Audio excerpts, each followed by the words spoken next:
Right now at 6, Portland firefighters backing the blue.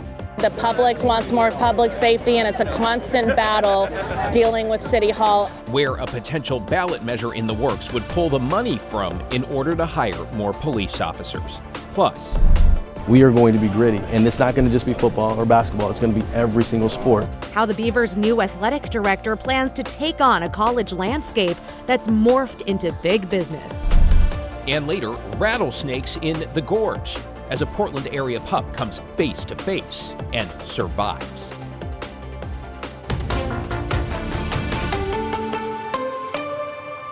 But our top story here at 6, a Portland tiny home company is under investigation after KGW exposed how the company was taking large deposits and failing to deliver. Thanks for joining us. I'm Christine Padawanet. And I'm David Mulco. That company, Tiny Heirloom, was also evicted from its offices for failing to pay rent. Investigative reporter Evan Watson's here with the update. Evan? Evicted with that eviction notice still on the door and everything. Now, Tiny Heirloom customers and current and former employees tell me this company has exploited people for years. They just didn't know it was widespread until we picked up the story.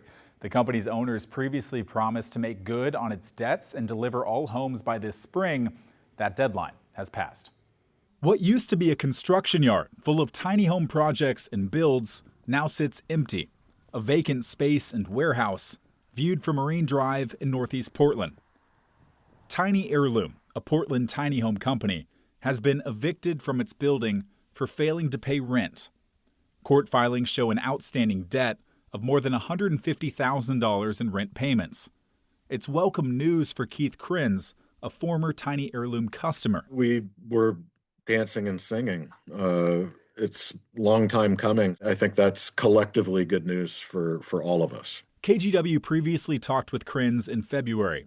He and his wife had paid $142,000 for a tiny home in 2023 that didn't arrive. After filing a lawsuit, they reached a deal to receive a partially built home earlier this year. The longer it went on and the wilder the excuses got, and the more excuses there were. Now the Oregon Department of Justice says it's actively investigating Tiny Heirloom after receiving multiple consumer complaints. Hopefully we'll shut them down and at least not let them operate in the state of Oregon. Tiny Heirloom co-owner Jeremy Killian previously told KGW that the company planned to own up to its mistakes and resolve all outstanding builds and legal settlements by the end of March. In February, he said that target remained achievable. Killian did not immediately respond to a request for comment on the eviction or DOJ investigation on Tuesday. It's not clear if the business is still operating from a different location. That eviction notice was posted on Tiny Heirloom's door on April 30th. The DOJ told me the agency can't share any more details about the state investigation, but some Tiny Heirloom customers have told me they hope they will get money back for deposits they paid for undelivered homes. Yeah, appreciate you not letting the story drop and following up months later. Thank you, Evan. Developing this evening, Portland firefighters are backing a new proposal to divert money from the city's Clean Energy Fund to hire more police officers. Kyle Aboshi is in the newsroom. Kyle, looks like voters might have a chance to weigh in. Well, this initiative could go before Portland voters this fall. If organizers get enough signatures, they've got until July 6th to collect roughly 41,000 signatures in order to qualify for the November ballot.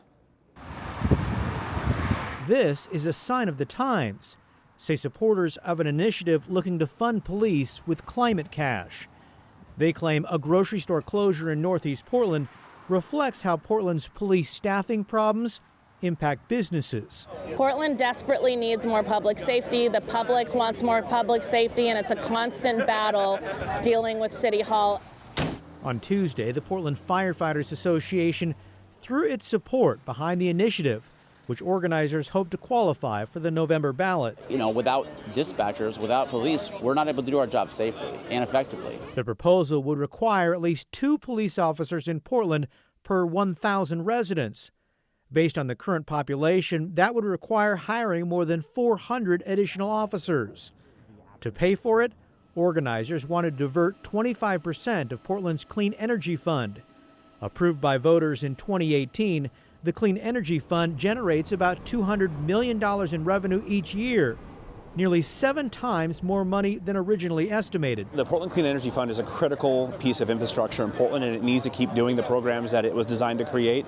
But there's an opportunity to also provide critical public safety funding through this mechanism. Supporters believe this money would help stabilize police funding and give local businesses the support they need to stay safe and stay in business. The Clean Energy Fund is sitting on a lot of money. That's led to various attempts to use the funds to plug other budget holes in the city, including the planned renovation of the Moda Center. Kyle Aboshi reporting. Thank you, Kyle. And speaking of that Moda plan, Portland City Council is trying to decide how much public money to spend on renovations, and you, the public, get to have a say. They're holding a series of pop-up sessions at Portland parks this weekend for city councilors to hear your thoughts. That includes how important it is to you to keep the Trailblazers in town and your priorities on where the money should come from and what it should go toward. If you can't make it, there's a survey online. You've got that link and more details on the Portland Parks pop-ups at kgw.com. Just look for the Moda Center article. In your headlines, a suspect accused of stealing a bike and running over a Hood River man who later died will spend over a decade behind bars. In April 2025, Stephen Hayes confronted the alleged thief, 32-year-old Jonathan Matthews, outside his home. Authorities say Hayes grabbed onto the suspect's truck and was dragged and run over. Matthews, seen here in pictures released by police when he was on the run, pleaded guilty to manslaughter and robbery and was sentenced to 12.5 years in prison. The Longview School District Superintendent is now on unpaid leave after she was arrested in connection with a rape investigation at a high school in the district. Dr. Karen Cloninger is one of 4 district employees who are now on leave after students reported members of the basketball team sexually assaulted them. The alleged assaults were reported to school officials back in January, but the district downplayed them as rumors at the time. Cloninger was arrested last month, charged with the felony count of tampering with a witness and misdemeanor charges of failing to report and obstructing law enforcement. And here's a live look at a special meeting of Hillsborough City Council. Something up on the screen there, talking about the future of data centers. It's a holdover from last week when councilors got an earful from residents largely upset about giving data centers tax breaks. With a state moratorium now in effect preventing breaks for the next year, council is considering the option of pausing all new development. We'll keep you posted. Matt? All right, David, we've had a pretty good day today. It's been cloudy and cool, but we've had some breaks, and there's been a few sprinkles too. Clouds hanging pretty tough over Portland. We're at 64 degrees. The winds have been gusty today, but they're beginning to back off here in the metro area. Up at Timberline, man, it's felt like winter up there. It's 35 degrees. Wind gusts have been over 30 miles an hour, 29 miles an hour right now. And the gusts around the Columbia Basin have been even higher. I mean, check this out. We had a gust of 49 miles an hour, so nearly 50 miles an hour at Pendleton. Boardman 44, Helix 43, that's north of Pendleton if you don't know where Helix is. Wasco a gust of 40, and over in the Dalles a gust of 36. So really whipping out there, and for that reason we have had and still have a wind advisory up for the Columbia Basin. This will expire at 11 o'clock tonight. It extends up the valley, the White Salmon Valley towards Trout Lake as well. But again, that will expire later on tonight. Now the big story going forward, we got some nice days before this happens, but over the weekend it is going to get hot. This will be our first legit heat wave of the spring and summer. Low 90s Saturday, not that bad, but on Sunday and Monday, upper 90s. So heat risk will be high to moderate on those days, and we'll need to keep in mind that fire season will begin with this heat wave too. We're going to have low humidity. We'll have east winds. That means a high fire danger. So more on this. I'll show you exactly how hot we will get and whether or not we'll break any records, guys. Okay, thank you, Matt. And happening now, a Portland Public School Board meeting where a vote could happen on a resolution to start the renaming process at 4 schools. They include Jefferson High, Cleveland High, Robert Gray Middle School in Southwest, and Cesar Chavez Elementary. The district is considering the changes because of concerns about the historical legacies of the people the schools are named after. The resolution does not contain any proposed names. It just starts the lengthy renaming process. Meanwhile, the Portland Teachers Union has filed a class action grievance after Portland Public Schools announced dozens of new layoffs. The union saying many of these layoffs violate collective bargaining rules. According to the union, the total number of layoff notices is 82 and rising. The Portland Association of Teachers, the PAT there, says PPS has repeatedly failed to inform the union of the number of layoff notices issued and is concerned The total number could actually be significantly higher. The district responding this evening saying it disagrees that it violated the agreement, writing, quote, determining layoff notices requires a complex review of seniority, licensure, endorsements, qualifications, and contractual requirements across the district. PPS strives to ensure these decisions are made fairly, consistently, and in accordance with applicable law and contractual obligations.